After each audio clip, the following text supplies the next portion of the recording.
There have been some new features on the Wealthsimple trade platform I want to go over today. But first, let's go over the portfolio quick. My Wealthsimple trade portfolio totals just over $15,400. This is my own money managed by me alone. I want to be clear, I am not a financial advisor, so nothing I say should be taken as fact. I recommend you do your own due diligence. My first account is my RRSP, which is geared towards broad US ETFs. I hold VOO, VTI, and SCHD, as well as smaller individual holdings like Microsoft and JP Morgan. In this account, I deposit $300 Canadian monthly and buy either VTI or VOO. Note that this account is in USD and has a value of about $1,500 US. Next is my taxable account. This is also in USD and holds Berkshire B and VTI. This account will be for companies that are not focused around dividends, but rather share appreciation. My largest account by far is my TFSA, with about $12,600 Canadian.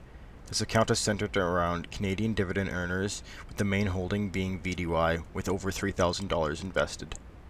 I've been tracking my dividend income, and the TFSA has been on a steady trajectory during the last year or so.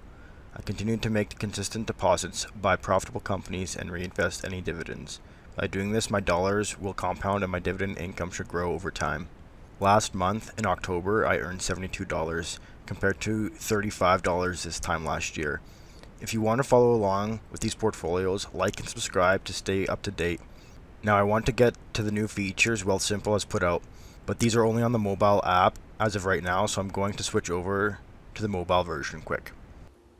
Okay, so I am on the mobile version now. And the first thing I want to go through is the reoccurring purchases function that they have included now.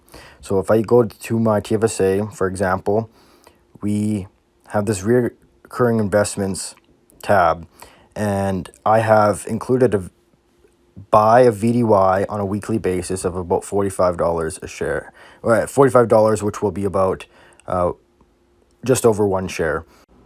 So when you set this up, you could do this on any stock, I believe.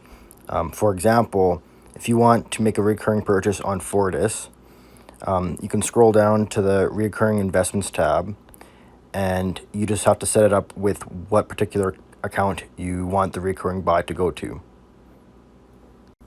From here, you just have to indicate how much you want to buy of that share on what time basis, so daily, weekly, monthly, or annually, and the amount that you wish to buy, so that would be a dollar amount.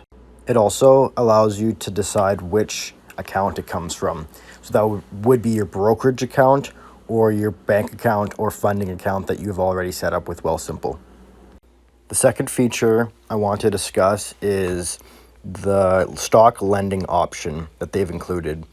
Currently, I have no stocks on loan, but they do allow you to earn interest on stocks that they lend out to other brokerages and investors that want to borrow and sell short the stocks that you already own.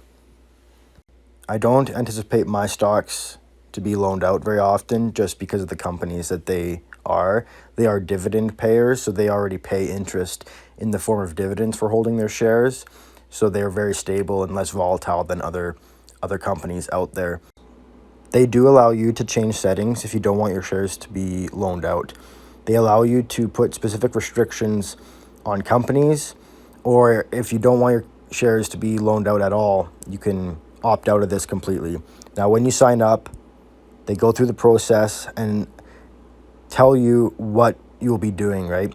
So you'll earn interest on your taxable account and your TFSA. They do not allow this for your RSP account, and I assume that is for contribution reasons.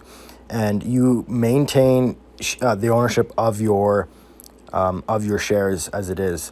So they give an example here. If you have $9,000 of a company and they loan your shares out for 4% annually, you will earn $30 in income per month. Now, that is very similar to a dividend as it is. Many banks in Canada pay 3 or 4% dividend. So this is very comparable to that if they do borrow your shares to lend out. If you do want to see these new functions in action, follow along by subscribing. Comment your take on these new features and what you hope Wealthsimple comes out with in the future.